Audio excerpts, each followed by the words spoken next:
प्राचीन समय की बात है। किसी राज्य में एक बड़ा प्रतापी तथा दानी राजा राज्य करता था।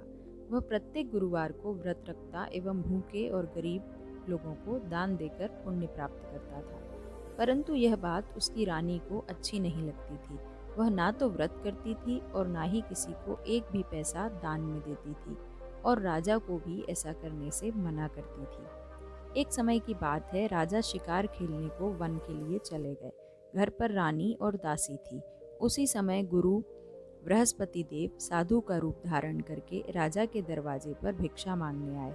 साधु ने जब रानी से भिक्षा मांगी तो वह कहने लगी, हे साधु महाराज, मैं इस दान पुण्य से तंग आ गई हूँ। आप कोई ऐसा उपाय बताएं जिससे कि सारा धन नष्ट हो जाए और मैं आराम से रह सकूं।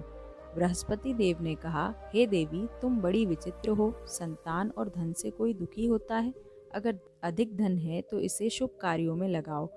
कुंवारी कन्याओं का विवाह कराओ, विद्यालय और बाग बगीचे का निर्माण कराओ, जिससे तुम्हारे दोनों लोग सुधरें। परंतु साधु की इन बातों से रानी को खुशी नहीं हुई।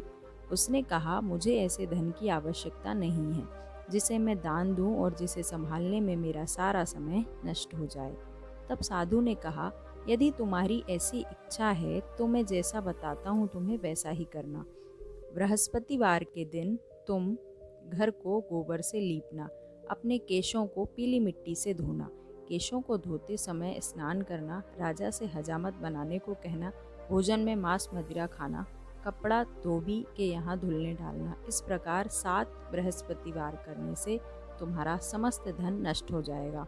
इतना कहकर साधु रूपी बृहस्पति देव अंतर्ध्यान हो गए। साधु के कहे अनुसार करते हुए रानी को केवल 3 बृहस्पतिवार ही बीते थे कि उसकी समस्त धन संपत्ति नष्ट हो गई। भोजन के लिए राजा का परिवार तरसने लगा। तब एक दिन राजा रानी से बोला, हे रानी, तुम यहीं रहो, मैं दूसरे देश जाता हूँ, क्योंकि यहाँ पर सभी लोग मुझे जानते हैं, इसलिए मैं कोई छोटा कार्य नहीं कर सकता। ऐसा कहकर राजा परदेश चला गया। वहाँ वह जंगल से लकड़ी काट कर लाता और शहर में बेचता। इस तरह वह अपना जीवन व्यतीत करने लगा। इधर राजा के परदेश जाते ही रानी और दासी दुखी रहने लगी। एक बार जब रानी और दासी को 7 दिन तक बिना भोजन के रहना पड़ा तो रानी ने अपनी दासी से कहा, हे दासी, पास ही के नगर में मेरी बहन रहती है, वह बड़ी धनवान है। तू उसके पास जा और कुछ ले आ, ताकि थोड़ा बहुत गुजर बसर हो जाए। दासी रानी के बहन के पास गई। उस दिन बृहस्पतिवार था और रानी की बहन उस समय बृहस्पतिवार व्रत की कथा सुन रही थी। दासी ने रानी की बहन को अपनी रानी का संदेश दिया, लेकिन रानी की बड़ी बहन ने कोई उत्तर नहीं दिया। जब दासी को रानी की बहन से कोई उत्तर नहीं मिला तो वह बहुत दुखी हुई और उसे क्रोध भी आया। दासी ने वापस आकर रानी को सारी बात बता दी। सुनकर रानी ने अपने भाग्य को कोसा। उधर रानी की बहन ने सोचा कि मेरी बहन की दासी आई थी, परंतु मैं उससे नहीं बोली, इससे वह बहुत दुखी हुई होगी। कथा सुनकर और पूजन समाप्त कर वह अपनी बहन के घर आई और कहने लगी, हे बहन, मैं बृहस्पतिवार का व्रत कर रही थी।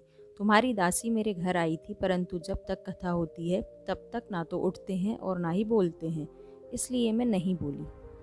कहो दासी, क्यों गई थी?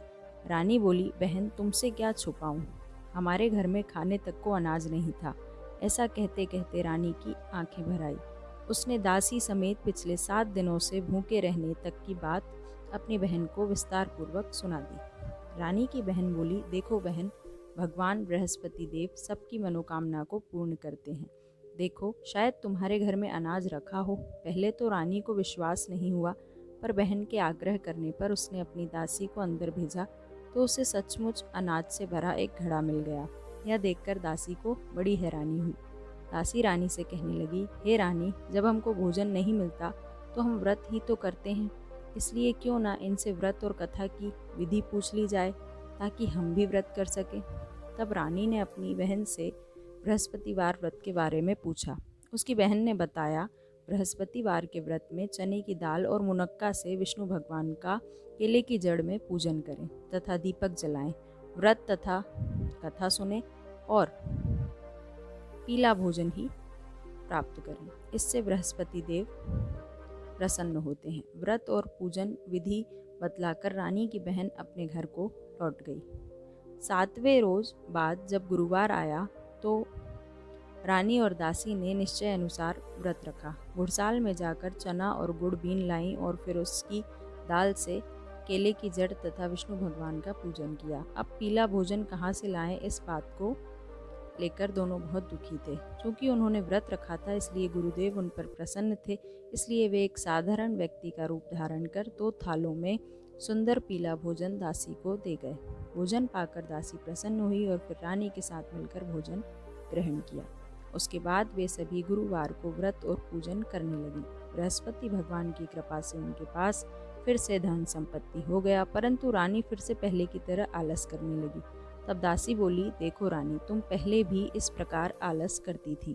तुम्हें धन रखने में कष्ट होता था, इस कारण सभी धन नष्ट हो गया, और जब अब भगवान गुरुदेव की कृपा से धन मिला है तो तुम्हें फिर से आलस होता है। बड़ी मुसीबतों के बाद हमने ये धन पाया है, इसलिए हमें दान पुण्य करना चाहिए, भूखे मनुष्यों को भोजन कराना चाहिए और धन को शुभ कार्यों में खर्च करना चाहिए, जिससे तुम्हारे कुल का यश बढ़ेगा, स्वर्ग की प्राप्ति हो और पितर प्रसन्न हो। दासी की बात मानकर रानी अपना धन शुभ कार्यों में खर्च करने लगी, जिससे पूरे नगर में उसका यश फैलने लगा।